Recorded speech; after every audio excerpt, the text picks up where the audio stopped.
Hello guys, so today is 13th of January 2026. Today is the day 2 of my consistency challenge which I started yesterday. So today I want to talk about my favorite self-help novel, The Monk Who Sold His Ferrari. I bought it like 3 years ago in 2022, 4 years ago, and this book has changed my life for better.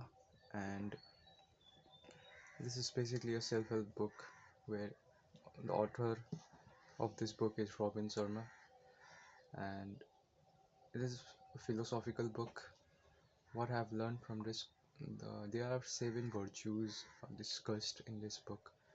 The first, there's a fable actually, which incorporates all the 7 virtues, which are essential for enlightened living.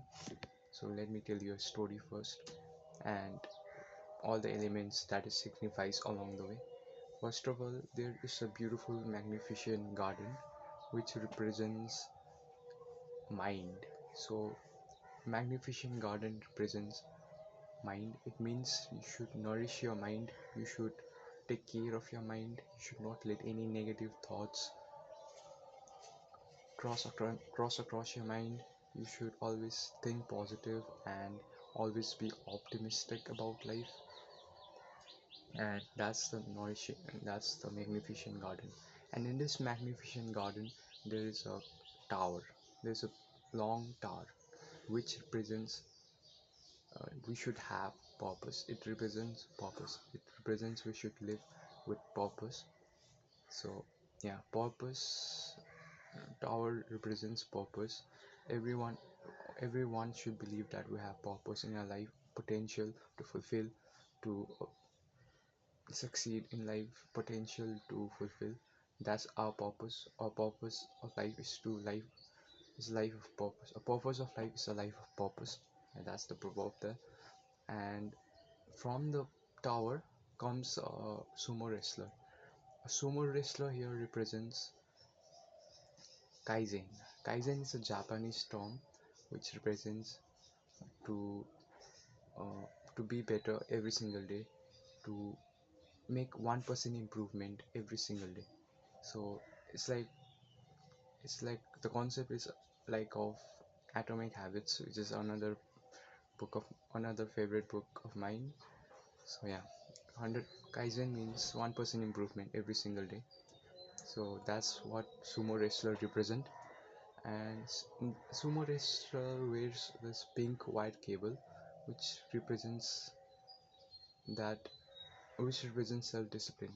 It means that we should live with self-discipline. We should Self-discipline is self-love. Without self-discipline, you cannot love yourself. You cannot. Without self-discipline, you will not wake up early. You will not sleep at time. You will not eat healthy foods. You will not set clear goals for yourself. So self-discipline is essential for enlightened living.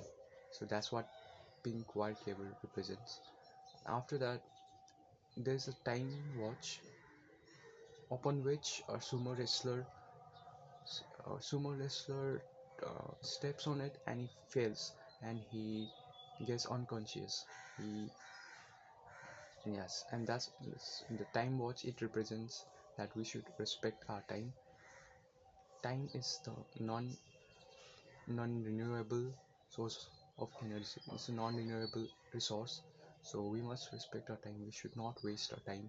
We should allocate our time. We should spend time on those things which uh, maximizes our energy, which maximizes our happiness. So yeah, that's what stopwatch represents.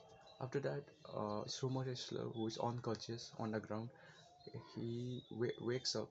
He wakes up to the fragrance of roses, and the fragrance of roses here represents that we should selflessly serve others without our personal gains attached to it.